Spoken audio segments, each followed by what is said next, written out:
Thai-Cambodia War. 1. History background. 2. Cambodia corruption. 3. Thai internal disorders. 1. History background. The Mon and the Khmer are two major Austroasiatic people, ancestral inhabitants of mainland Southeast Asia, meaning Cambodia, since 6,000 years. Between the 1st and the 6th centuries, the Khmer established the kingdoms of Funan and Chenla. At that time, there were no Thai in the region and no country called Thailand. The Khmer Empire emerged between the 17th and the 14th centuries, expanded through this region. The Siamese Thai people arrived from China in successive waves of migration, beginning in the 6th century. It is possible, with some precaution, to draw parallels with the so-called barbarians' invasion of Rome. Just at the end of the Roman Empire, the barbarians became Romans.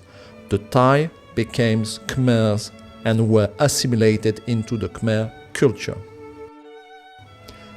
The fall of the Burmese Empire to the Mongol army paved the way for the Thai to establish their own city-states, such as Ayutthaya.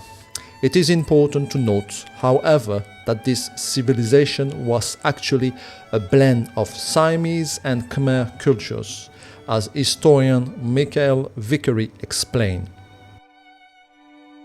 These groups of people subsequently revolted against the central power of Angkor, which led to the fall of the empire of the Khmer Empire.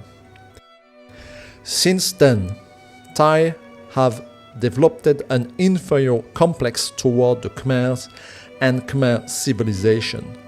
This complex stemmed from the fact that the Thai culture developed within the Khmer society that dominated the entire region. This influence profoundly shaped Thailand's culture and history.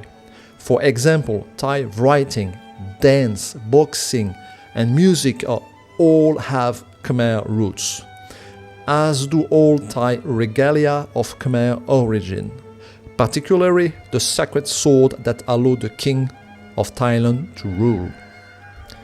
Rama X and his Khmer sacred sword. The Khmer Empire was the greatest blacksmith in Southeast Asia, thanks to the Khoi minority and Phnom Daek, the Iron Hill.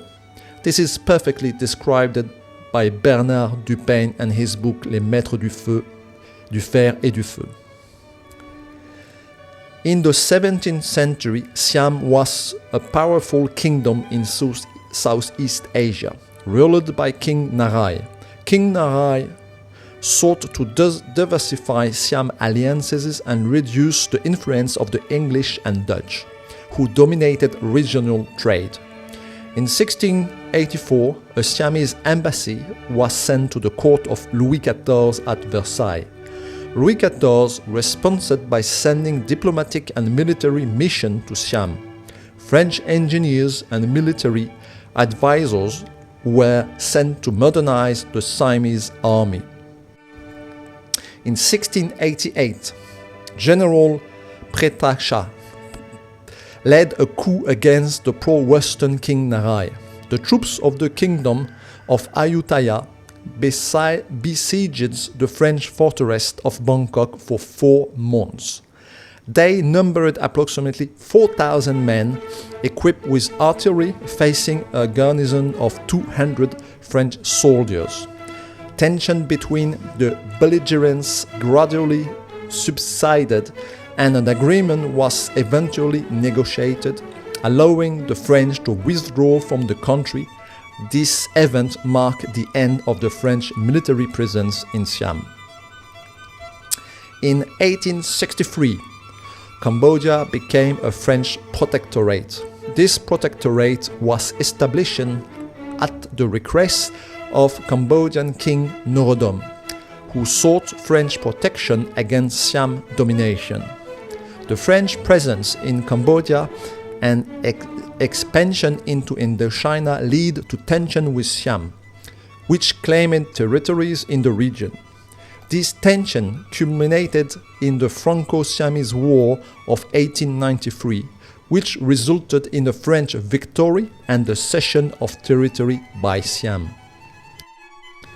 The Franco-Siamese Treaty of 1907 was an agreement between the French Third Republic and the Thai Kingdom of Ratanakosin. Under the terms of this agreement, Siam agreed to cede the territories of the Cambodian interiors, including Battambang, Siem Reap and Sisopon, while France agreed to withdraw from Trat and Dan Sai. Importantly, the treaty also ended French extraterritoriality over its Asian subject in Siam and established the border between Siam and the French colonial possession in French Indochina. The Franco-Siamese Treaty of 1907 also stated that the Preah Temple is in Cambodian territory. Since then, the Thai nationalists have only one objective: the return of the lost provinces to Thailand and revenge for the French humiliation. In February 1927, a group of 7 Siamese students, later known as the Promoters, met in a hotel in Paris, France. They were Thai officers trained in the French army. This guy founded what would become the Kana Rat Sadom, the People Parties. In 1932, revolution led by Kana Rattasad overthrew Siam's absolute monarchy, establishing a constitutional monarchy and introducing democracy, the first constitution and national assembly.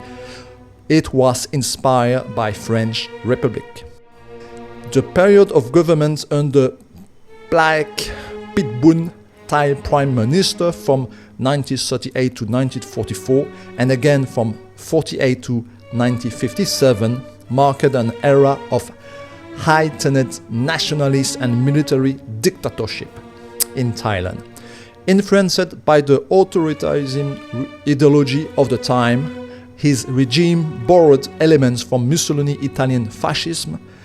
Luang Vishnavatakan, a key intellectual and politician, played a central role as a minister of propaganda, contributing to the construction of a personality cult around Pitbun. The Pitbun regime promoted anti-Chinese policy, anti-Khmer policies, comparing the Chinese in Thailand to the Jew in Germany. In a speech by Vichit Watakan in 1938 during World War II, Thailand became an ally of Japan, declared war on the US and the UK and attacked France, Cambodia in 1941. It was in 1941 that Siam, which had become Thailand, attacked France and Cambodia.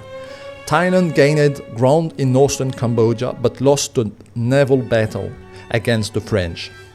Japan, Thailand's ally, forces the French to accept that these 3 provinces will revert to Thai control, and it was only in the 60s, under international pressure, that Thailand, wishing to improve its relation with the United States and erase its Axis past, reluctantly resigned itself to returning these provinces to Cambodia.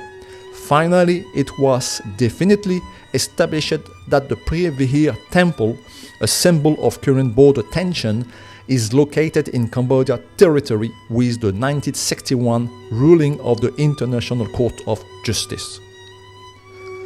Today, Thailand once again invaded Cambodia, claiming that Cambodia, with a military budget 6 times smaller without any fighter jets or surface-to-air missiles is an existential threat to the Thai people. An existential threat to the Thai people. The balance of power is completely disproportionate. Cambodia cannot pose an existential threat to Thailand, and designating Cambodia as a threat is purely a political maneuver to focus the Thai people on a false threat so the military junta and the king can maintain power. Part 2. Cambodia corruption. One of the major narratives in Thailand is that this war is partly due to the internet fraud hubs that Cambodia hosts.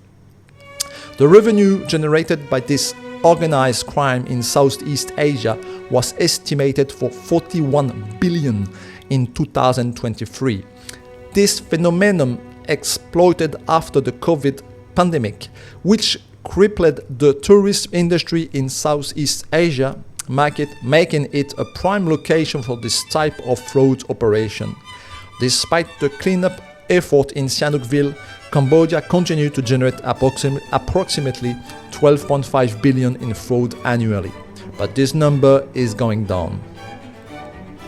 The situation stemmed from Cambodia's rise to become a hub for money laundering thanks to its extensive cryptocurrency banking system.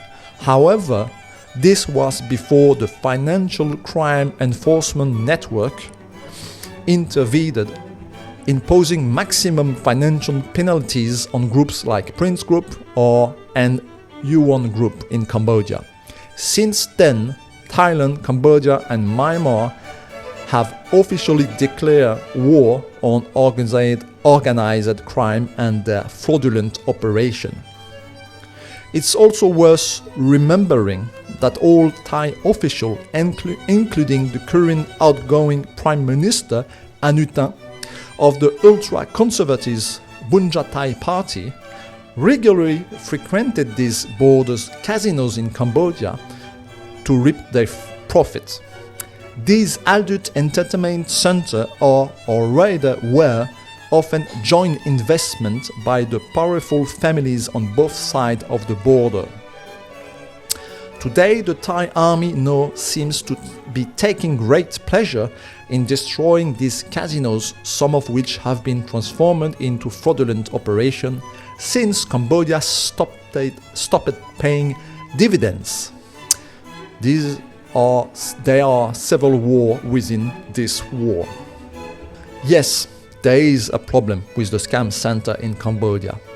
Chinese trials like the 14K need to be eradicated, but in reality it's not that simple. Even in Cambodia, for the police to enter a scam center, they need a judge authorization, which the judge can only grant if complaints are filed.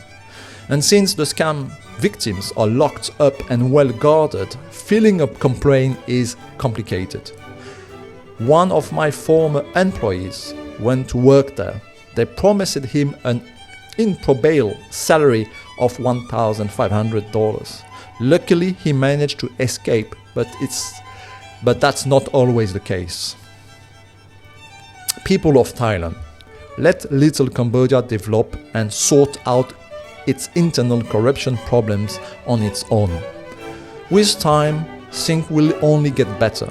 The bank controlled by the triads have just lost their banking license under pressure from the US Treasury Department. Angkor wasn't built in one day. Cambodia is on the path to progress.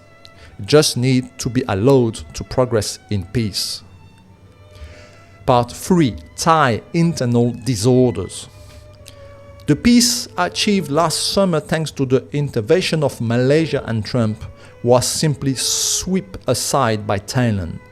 Cambodia has no interest in fighting a war it is destined to lose.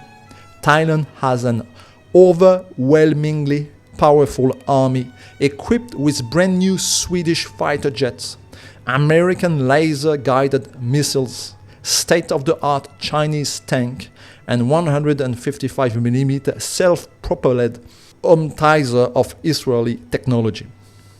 The balance of power is completely disproportionate. Cambodia cannot pose an existential threat to Thailand, and designating Cambodia as a threat is purely a political maneuver. Thailand has experienced 13 coups d'etat since 1932. In 2017, the King of Thailand transferred all royal assets into his own name, becoming the world's richest monarch with a personal fortune estimated between $40 to $80 billion. The party elected in the last election, the Move Forward from PITA, was simply dissolved for lèse-majesté by the conservative military junta allied with the king. In Thailand, the land of smile, so effectively marketed in the 2000s, it's very dangerous to be a whistleblower. A young influencer, Monkol Tirakot, was sentenced to 46 years of prison for lèse-majesté just a few days ago. This undeclared war by Thailand on Cambodia, with over 400,000 displaced persons, cannot be a profit for Cambodia. But it could be very profitable for the Conservative Party in Thailand. Cambodia is an ultra-stable country, whom this war is simply an economical and human disaster. The Thai response to the so-called Cambodian provocation is simply disproportionate and crazy. Cambodia only seeks peace.